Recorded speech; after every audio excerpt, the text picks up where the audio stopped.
Hi, second grade. Today we're going to start with making our own homemade shaker.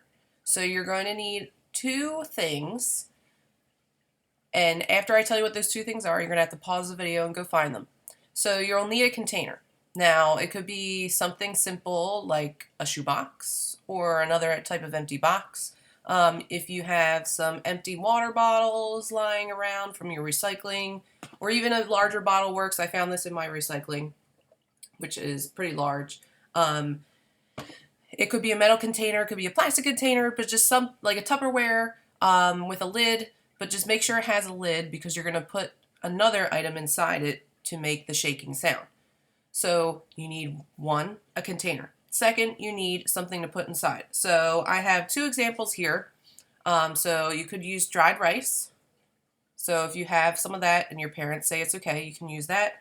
Other food type items that would work are dried beans or dried pasta.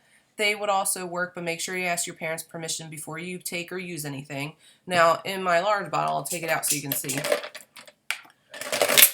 I found some change lying around the house, so I picked out the pennies, and I have some pennies to put in my shaker as well.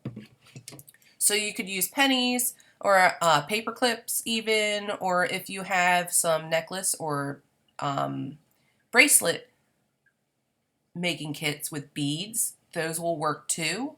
Sand is okay. Anything that's small that can fit in your container that is either plastic or dried food or metal will work. Now, something that won't work is cotton balls. Okay, when you shake them, they're not going to make much of a sound. Same thing as paper. Paper is not going to be loud enough to make a sound. So go ahead and pause the video and find your two items. One, a container, and two, something to put inside. And make sure you ask your parents' permission first.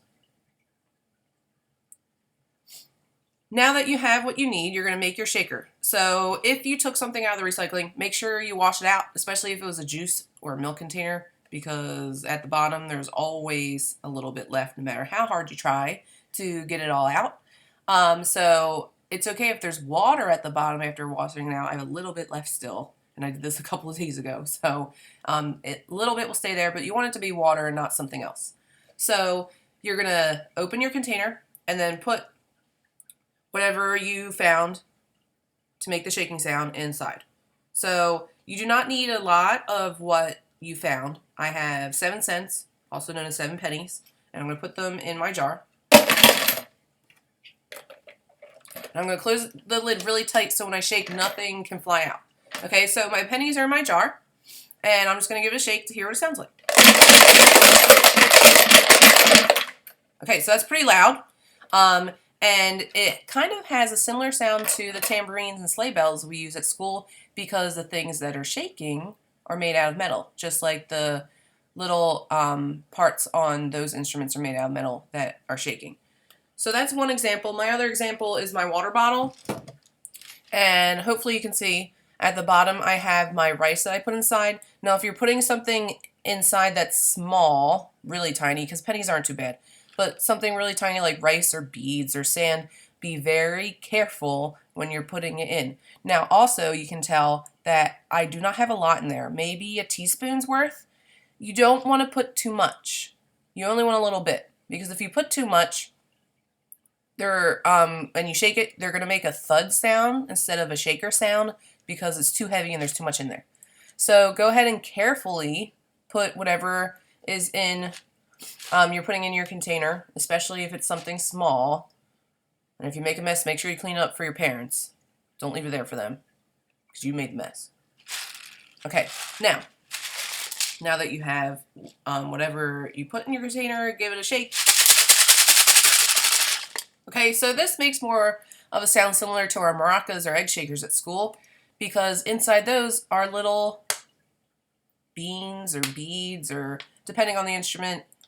Really authentic maracas actually have really dried beans or something like that inside. So now that you have your shaker, we're going to practice some of our rhythms that we know using ta and titi. So I'll say and play, and then you'll just do it back, just like we do in school when I clap some rhythms. So listen and repeat. ta, ta, ti, ti, ta. Ta, ta, ti, ti, ta. Ti, ti, ta, ti, ti, ta. Ti, ti, ta, ti, ti, ta. Ti, ti, ti, ti, ta, ta. Ti, ti, ti, ti, ta, ta. Ta, ti, ti, ta, ta. Ta, ti, ti, ta, ta. Ti, ti, ti, ti, ti, ti, ta. Ti, ti, ti, ti, ti, ti, ta. Great. Okay. Now hold on to your shaker. You can put it down. But now we're going to learn a new song that has some animals in it, and the animals are going to make a sound. So your job is to listen to my song, follow my study beat, and keep track of the sounds the animals make.